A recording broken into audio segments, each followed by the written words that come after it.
It's hard to explain. I don't want to knock a business that I've been in for so many years, but I definitely started modeling way too young, and I wouldn't recommend it for my own daughter, no. And I wouldn't recommend it to your daughter or anyone else's daughter. In the world of fashion, beauty opens doors. But for Stephanie Seymour, those doors opened far too soon. At just 14, she was romantically involved with her modeling boss, John Casablancas, a man nearly 3 decades older. By 15, she was posing for Playboy twice, when high fashion models just didn't do that.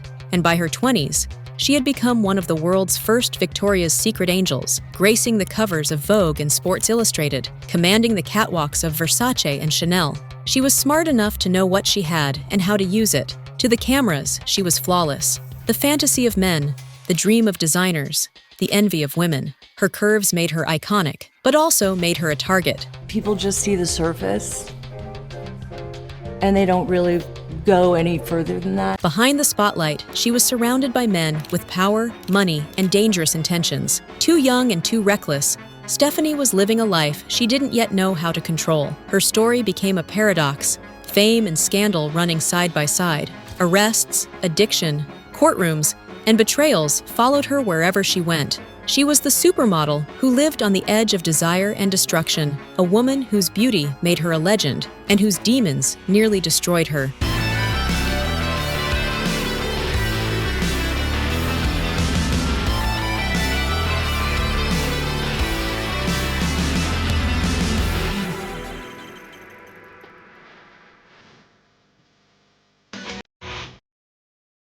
Chapter 1. The Beginnings. Stephanie Michelle Seymour was born on July 23, 1968, in the sun-soaked suburbs of San Diego, California. She grew up the middle child of 3 in an ordinary American family. Her father worked in real estate. Her mother was a hairstylist. She was a California girl with a lively spirit, a touch of restlessness, and a sense that she was destined for something beyond her hometown. As she entered her teenage years, her looks began to change dramatically. Her face sharpened with striking features. Stephanie was smart, ambitious, and determined to use her beauty as a ticket out of the ordinary. At just 14, she entered the very first Elite Model Management Look of the Year contest. Even though she didn't win, she stood out. Industry insiders noticed her long legs, striking smile, and killer brunette curves. It was also here that she crossed paths with John Casablancas, the powerful head of Elite. By the end of the competition, Stephanie had agreed to move to New York to chase her dream. She was placed in an apartment block with other young models, but conveniently, Casablancas lived close by. Casablancas' relationship with the 16-year-old Seymour quickly shifted from professional to personal. The age gap was shocking enough, but the fact that Casablancas was married to former model Jeanette Christensen and raising their young son Julian only fueled the controversy. Stephanie was barely out of childhood, yet she had become entangled in a world of adult secrets, betrayals, and power games. And this was only the beginning. In just 2 years, Stephanie had already attracted scandal, headlines, and attention far beyond her age. The path ahead would not only take her into the highest ranks of fashion, but into a life of desire, danger, and destruction. She was on the brink of a stardom the world had never witnessed before. The teenage girl from San Diego was about to become something larger than life. Chapter 2. Supermodel Supreme. By 17, Stephanie Seymour was already in front of the cameras of top magazines. What began as teenage ambition quickly transformed into international recognition. Photographers loved her confidence, her presence, and most of all, the curves that set her apart in an industry often obsessed with fragile, waif-like frames. In an era chasing thinness, Stephanie was bold, voluptuous, and magnetic. By the late 1980s, Stephanie's face had become one of the most recognizable in fashion. She graced the pages of Sports Illustrated's swimsuit issue, appeared on the cover of Vogue, and filled fashion spreads across the world. Her career-defining role came with Victoria's Secret, still a relatively young lingerie brand. It was Stephanie's image in its catalogs and retail campaigns that helped turn the company into a household name. Millions of Americans discovered her through those glossy pages. And to them, she was not just a model, she was the ultimate fantasy. She began signing multi-million-dollar contracts, with various companies like L'Oreal Cosmetics and Ralph Lauren.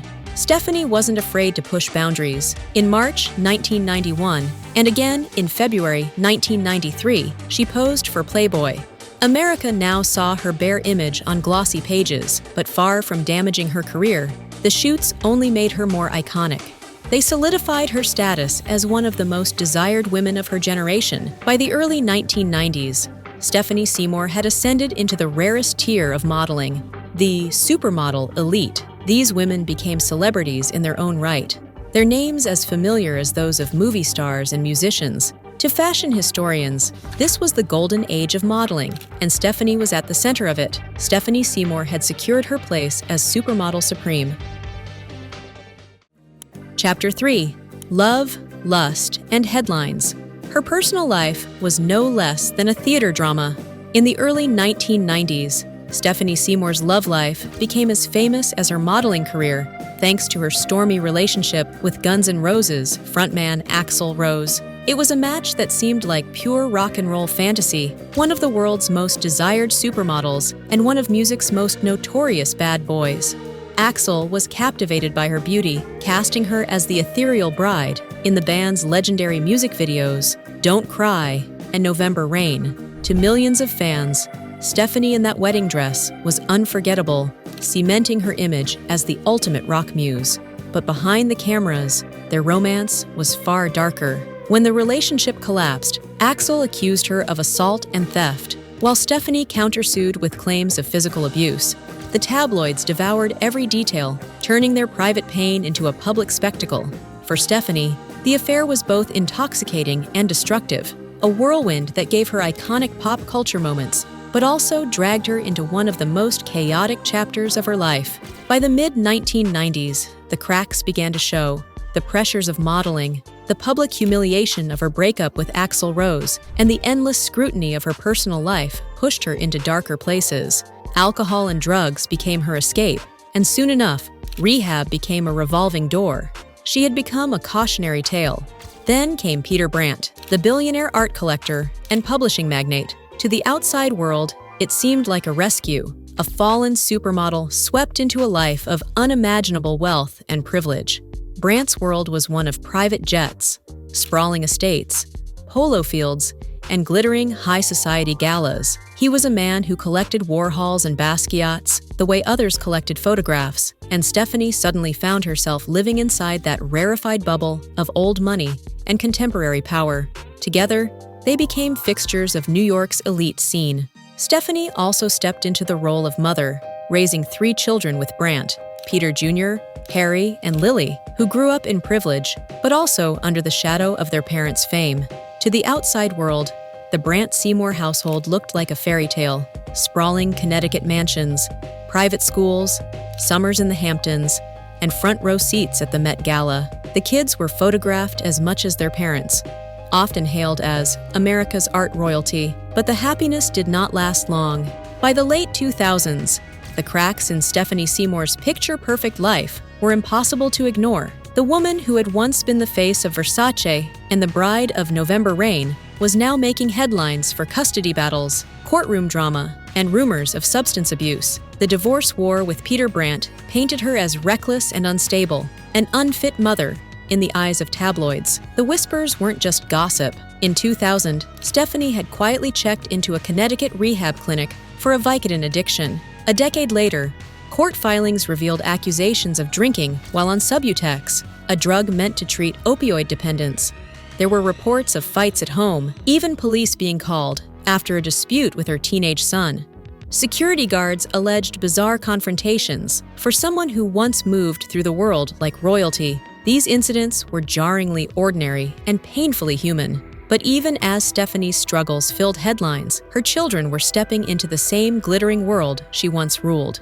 With Peter Brandt, she had 3 children: Peter Jr., Harry, and Lily, darlings of New York's social scene.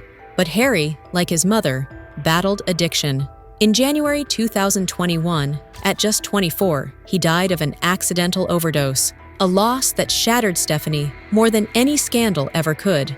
Afterward, she retreated from the spotlight, clinging to her remaining children, and slowly speaking of addiction not as scandal, but as tragedy. Stephanie Seymour's life became both triumph and cautionary tale. The rise, the reign, the crash, and the survival.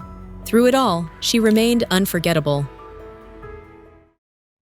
Chapter 4. An icon anyways. For all the chaos and heartbreak that followed her, one thing has never changed: Stephanie Seymour's place in fashion history. She wasn't just a model, she was one of the supermodels. Think of Versace campaigns, Sports Illustrated covers, and of course, that wedding dress. Those images aren't just pictures, they're pop culture history. But Stephanie's story was never just about the glamour, it was about survival. Every fall she had was public, every mistake blown up in the tabloids. And yet, she kept coming back, and in 2022, she did exactly that. Posing in Dior Couture for WSJ magazine, she reminded the world why she was a supermodel in the first place. Now, she's not everywhere like before. She steps out only once in a while, but when she does, she carries the aura of someone who's lived many lives. Still beautiful, still magnetic, but with depth, shadows, and stories etched into her face. Stephanie Seymour's legacy is complicated, but that's what makes it powerful.